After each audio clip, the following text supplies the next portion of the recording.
बिस्मिल्लाहिर्रहमानिर्रहीम। स्टूडेंट्स, आज हमारा लेक्चर नंबर 3 है introduction to metric and topological spaces. First और सेकंड लेक्चर में हम मीट्रिक स्पेस की डेफिनेशन और एग्जांपल्स कुछ कर चुके हैं। कुछ और एग्जांपल्स इसकी करते हैं आज। एग्जांपल नंबर 6 है, let X D be a metric space and let D dash X cross X to R and d double dash x cross x to r be given by d dash x1 x2 equal to d x1 x2 over 1 plus d x1 x2 and d double dash equal to this. Then prove that d dash is a metric and d double dash is not a metric. Metric की हमारे पास 4 conditions थी। Condition के तहत हम ये बता सकते हैं कि कोई भी फंक्शन मीट्रिक स्पेस है या नहीं। अब इसमें डी डैश को पहले चेक करते हैं। M1 because D is given to be a metric, statement में गिवन है कि डी मीट्रिक है। Because D is metric therefore D is real valued and non negative. D dash depends on D. अगर d हमारे पास non negative और real valued है तो d डैश वो भी नॉन नेगेटिव और रियल वैल्यूड होगा और इस सूरत में हमारी M1 कंडीशन मीट्रिक स्पेस की फुलफिल हो जाएगी। M2 d dash x1 equal to 0। Prove हम क्या करेंगे, x1 and x2 are equal. d dash की वैल्यू जो गिवन है वो पुट की इफ एंड ओनली इफ के साथ। डिनोमिनेटर वैल्यू राइट साइड पे 0 के साथ मल्टीप्लाई होकर 0 होगी। हमारे पास आ गया D x1 x2 equal to 0 because D is metric given है। So we can write x1 equal to x2। तो ये हमारी सेकंड कंडीशन पूरी होगी। M2 M3 d dash x1 x2, पहले उसका फॉर्मूला लिखा जो गिवन है। Because D is metric so that we can write dx1 x2 as dx2 x1। इसी तरह नीचे भी dx2 x1 और ये बन जाएगा हमारे पास d डैश x2 x1। ये M3 कंडीशन पूरी होगी मीट्रिक स्पेस की।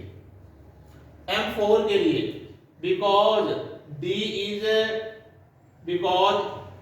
is given to metric on x।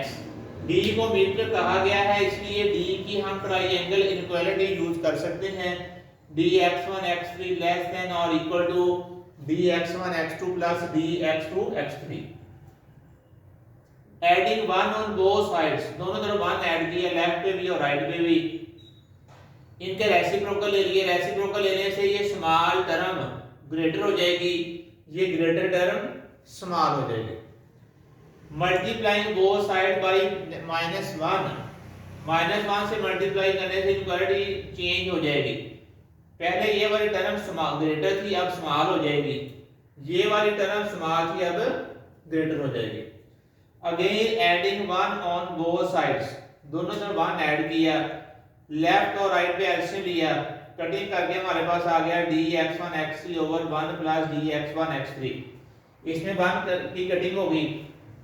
अब इसमें क्या किया हमने, इस d को डिनोमिनेटर के साथ सेपरेट कर लिया, फिर इस d को डिनोमिनेटर के साथ सेपरेट कर लिया। नेक्स्ट स्टेप में यहां से हमने dx2 x3 को रिमूव किया और यहां से हमने dx1 x2 को रिमूव किया। अब यहां एक मैंने एग्जांपल लिखी है। अगर हमारे पास 3 ओवर 2 प्लस 4 हो, 3 ओवर 6.5, अगर हम इसमें 2 को रिमूव कर दें तो 3 ओवर 4 बनेगा। 3 ओवर 4 ऑलमोस्ट 0.7 आएगा। अब देखें ये 0.5 लेस है 0.7 से। डिनोमिनेटर में से हमने पॉजिटिव टर्म को रिमूव किया है तो ओवरऑल टर्म इंक्रीज हो गई। इसी तरह यहाँ पे जब हमने x2 x3 को रिमूव किया तो ये साइड जो राइट साइड वाली है ये ग्रेटर हो जाएगी, तो इनइक्वालिटी में डिफरेंस नहीं आएगा, चेंज नहीं होगी। इसी तरह यहाँ पे हमने x1 x2 उसको रिमूव किया, पॉजिटिव टर्म को रिमूव किया है, इसलिए इनक्वालिटी में चेंजिंग नहीं आएगी, वही लेस देन इक्वल टू ही रहेगा। इस तरह करने से ये बन गया d डैश x1 x3, ये बन गया d डैश x1 x2, ये बन गया d डैश x2 x3। तो ये हमारे फोर्थ कंडीशन मीट्रिक स्पेस की पूरी होगी M4, hence d dash is metric on x। तो ये हमारा इसका पार्ट 1 मुकम्मल हो गया d डैश का। अब d डबल डैश का क्या करते हैं, ये मीट्रिक है या नहीं, प्रूव हमें करना ये मीट्रिक नहीं है, कैसे क्या करते हैं। d डबल डैश गिवन है, because d is given to be metric, therefore it is real valued and non negative। d metric है इसलिए d नॉन नेगेटिव और रियल वैल्यूड है। But d double dash depend करती है d पे। d non negative भी है, real valued भी है, क्योंकि d मीट्रिक है। d double dash may not be non negative, इसका नॉन नेगेटिव होना जरूरी नहीं। कैसे, फॉर एग्जांपल अगर ये टर्म हमारे पास लेस देन 0 हो, ये टर्म लेस देन 0 होगी अगर d हमारे पास 1 से ग्रेटर हो जाए। अगर ये d हमारे पास इसकी वैल्यू 1 से ग्रेटर आ जाए तो ये हमारा आंसर क्या हो जाएगा, नेगेटिव। जब ये नेगेटिव आ जाएगी टर्म, ये नेगेटिव टर्म आएगी तो अल्टीमेटली d डबल डैश क्या हो जाएगा, नेगेटिव हो जाएगा। d डबल डैश नेगेटिव होने का मतलब नॉन नेगेटिव नहीं होगा। नो, इसका मतलब कि M1 कंडीशन यहाँ पे फुलफिल नहीं हो रही, इसलिए d डबल डैश मीट्रिक नहीं है। तो इसका एग्जांपल्स इसके दोनों पार्ट हो गए, d डैश भी और d डबल डैश भी। Example number 7, M1 is not metric and is not satisfied, hence d double dash is not a metric, metric नहीं है। Example number 7, let x be the set of all continuous real valued function defined on 0 1। x हमारे पास ऐसा set है जिसमें तमाम continuous function हैं defined on interval 0 1। उसमें से हमने दो फंक्शन ले लिए और इस तरह फंक्शन डिफाइन किया, d of f b equal to integral 0 to 1 f of x minus g of x dx।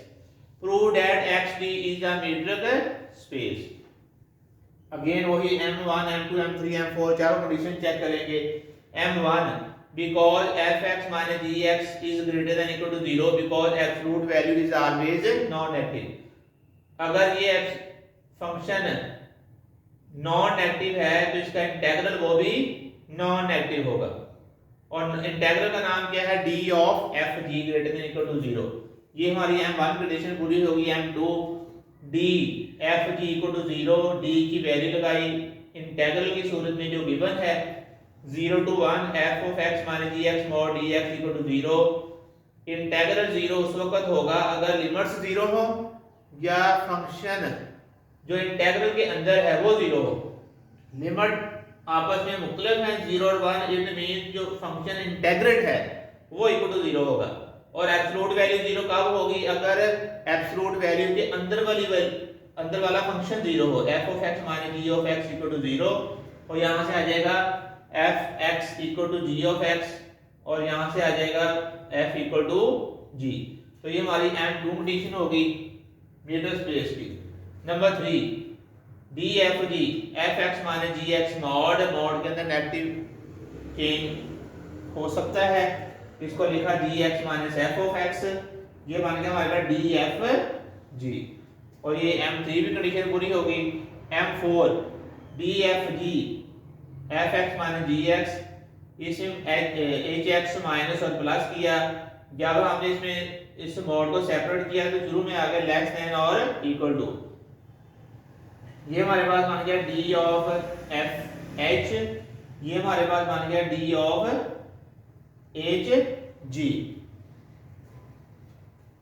d of f g less than equal to d of f h plus d of h g। Hence d is a metric on x। इस तरह हमारी example number 7 भी होगी। Example 7, ये हम 6-7 example कर चुके हैं मीटर की। अब नेक्स्ट लेक्चर में हम मीटर स्पेस इन एग्जांपल्स के अलावा कुछ और काम शुरू करेंगे। कुछ डेफिनेशन है, ओपन बाल, क्लोज बाल, इस तरह की चीज़ें, या इससे रिलेटेड कुछ चंद एक और क्वेश्चंस। ओके, अल्लाह हाफिज़।